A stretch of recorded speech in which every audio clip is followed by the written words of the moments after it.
Peggy 18.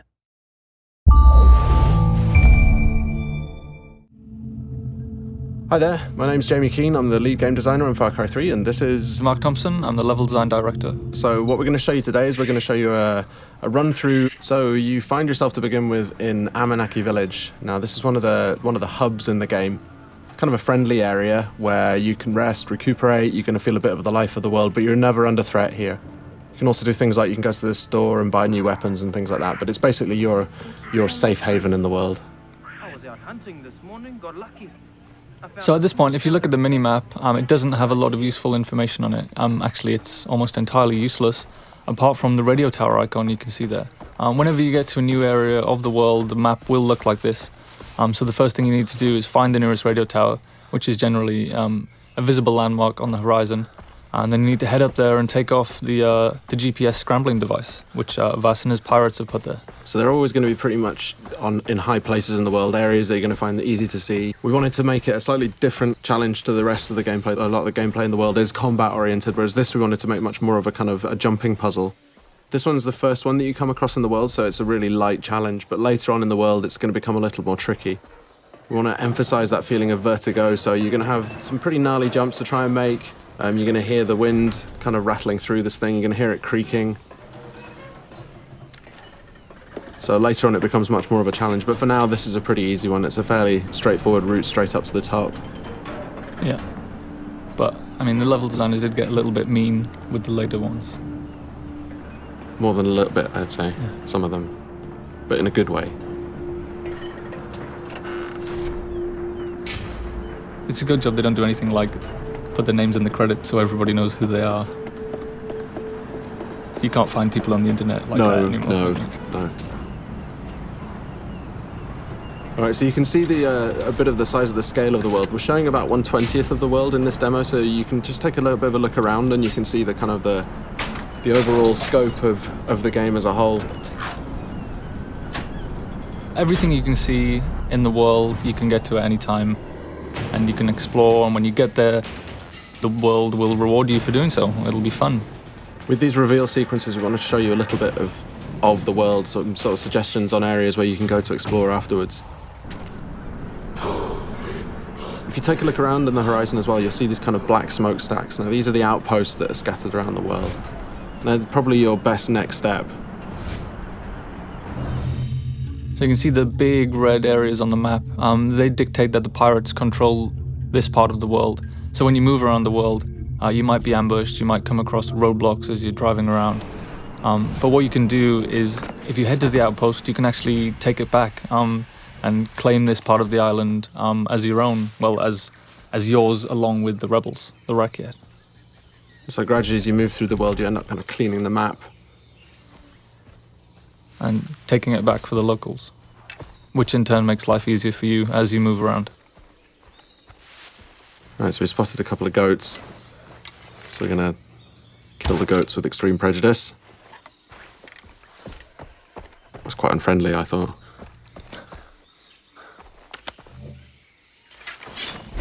That was more unfriendly, though. Yes, certainly. Yeah. All right, so we skinned the goat, so now we've got a skin from the goat, so we can use that to craft. This is the crafting menu, and in here you can see all the different things that you can use animal skins to craft. Right now we're going to go and we're going to craft a weapon holster, which is going to let us then carry 4 weapons. The loadout that you have in this demo is a little bit, we kind of cheated slightly just so that it was more fun to play for the demo, but normally you would have to build up from pretty much nothing. You know, you start off in the world and you start off like Jason starts off in this world. You know, he's this young 25-year-old guy without much of a clue, and he's kind of got a gun and nothing much else, so there's a parallel there between the way that Jason starts in the world and the way that you start in the world. Again, the locals need the help of a plucky young hero. Jason hears the call of duty and sees an opportunity for a Medal of Honor, so he heads out into the battlefield to try and resolve the crisis in uncharted territory. And it's kind of the borderland between a series. All right, so we're here at the outpost now. Now we've got the camera out, which is going to give us a kind of a bit of a chance to look around and spot some enemies, tag them so we can work out a better route, a better path. This is one of the things that wasn't part of Far Cry 2 really, but It was a cool feature in Far Cry 1 that we liked, so we brought it back. And these outposts as well, they're going to really change the feel of the world. If you take them out, then you control the area, and then the Rakyat are going to move in. It's no longer going to be enemy controlled, it's going to be friendly controlled, so it's much easier for you to move around in the world. But you've got to take it out first. And one of the things you want to avoid is getting these guys to set the alarm off. So you can approach it just all guns blazing, or you can charge in and well, not charge in fact, but take it a bit easier and try and do more of a stealth route. Spot the guys first, try not to get spotted. If they do spot you, they're going to run for an alarm, so you want to stop them setting that alarm off.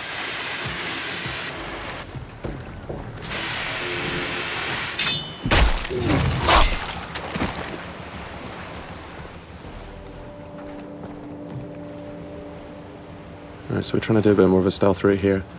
Got to be a bit careful. That white line you can see there is a detection meter. If that fills up, they're going to spot you and then combat's going to start.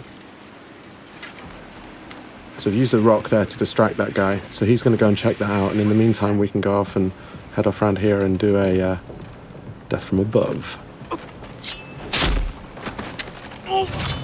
Okay, so he's now alerted.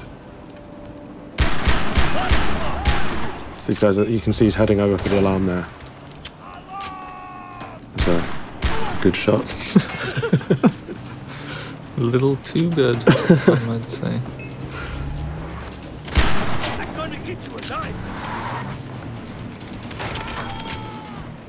Alright, so it's all kicked off now because they can hear you, so this is the thing. I mean, once you do go weapons loud, the world reacts to it, and the world's going to come and find out and see what you're up to.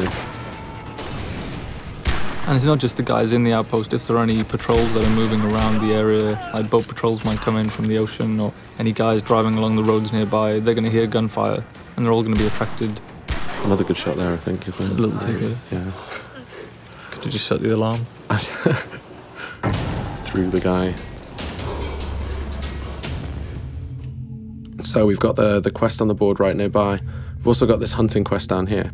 The other thing it's done is opened up a fast travel node. Now, fast travel is something we really wanted to get into the game so that you decide how you move around the island. Here we can see the weapon store. Just going to go and upgrade one of the weapons that you've got. But yeah, you can stock up on any ammo that you're missing. You can buy consumables like health packs and body armor. Mm-hmm. You can buy maps as well if you're interested in exploration. It's going to show you where all the different collectibles are. You can see where all the chests are. You can see where all the relics and all the lost letters and the memory cards are. Alright, so this is the weapon upgrade system. So each weapon has a different set of upgrades that you can use. Really good idea if you want to play more stealthily is to find a weapon that has a sound suppressor like this MP5 here. And you can also paint it pretty colours. Devilishly red. Devilishly red. Yes.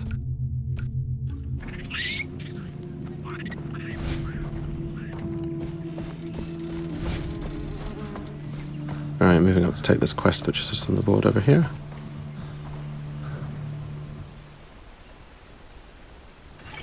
Dennis said that the jungle would speak to me. So the villagers in Amanaki have had some problems with local bears. They've been killing them, I guess. That's the problem they've had with them. They've been dying by bear.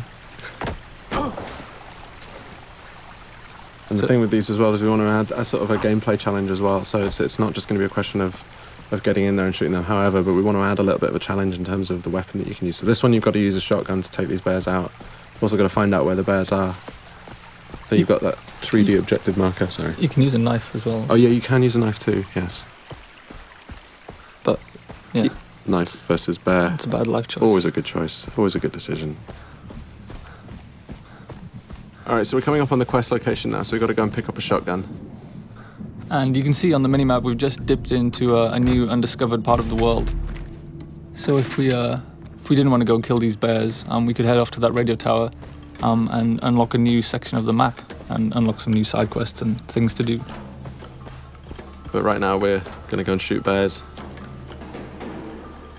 In the face? No, well I decided not to go with in the face because... That would be too efficient. It would be.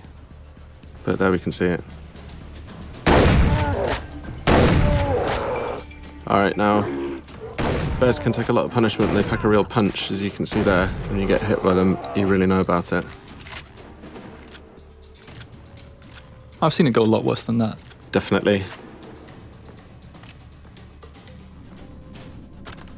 Well, that's the thing, because you feel all confident because, you know, they're not closing very quickly and then suddenly knock you over. Yeah. All right, so we're into the cave now. And this is it's a whole new dimension, I guess, that we added to Far Cry, is lots of interior spaces. There's something that the tech couldn't do back in Far Cry 2, so it's something we added, so you'll have lots of... and it just adds lots of interesting avenues for exploration. Lots of cave networks, tunnels underground, old mines, old temples. And there's always something to do and find down there. It's true. And you have a flashlight as well, so you can see where you're going. Indeed. Adding other dimensions, really. Gonna interplanar experiences. Yeah, I mean, physically and metaphysically. So we added Hell and Rylea. And Yeah. In the last area, we headed to the radio tower first so we could figure out the lay of the land and decide what to do next. But in this instance, we just sold the smokestack and headed straight for it. And there's no order that you need to do anything. No, I mean, you don't have to do any of these things if you don't want to. It's just going to make it more difficult to... Oh, I think I heard a tiger. Ah, yes. That's kind of forced the hand on the stealth issue there a little bit, I think. Yes, a little too close to the outpost there. Explosive arrow. But they don't know quite where you are yet. They just heard the gunfire and they come and investigate. Oh, and this is the best explosive arrow ever. Great. I know I'll start a fire. So you can see there we used a few different types of arrowhead. They're actually craftable items. So you're not just stuck with the bow is a super cool stealth weapon for long-range kills, but you can also go craft fire tips and explosive tips, so you can be more versatile at long range. But it still stays stealthy even if you've got those kind of like more full-on arrowheads on them. Stealthy explosions. Yes. Stealth explosions. I think we should do that in the real one as well, actually. Stealth explosion.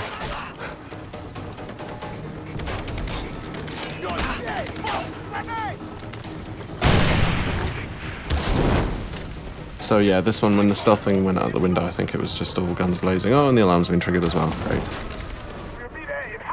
But you can see we've got, obviously the fire tech is back from Far Cry 2. I wanted to really make sure that we kept that one in. It's a really important part of the gameplay. You can really kind of corral people using fire. And the wildlife as well. And the wildlife too.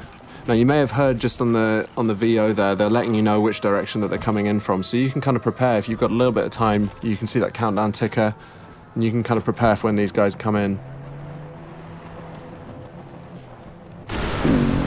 That was a warm welcome. Yes. And there he goes, flying through the air. No fun was had there at all. No. No, I didn't enjoy that at all. I enjoyed the bit where you missed everyone with the arrow at the start. Really? Still? Seriously?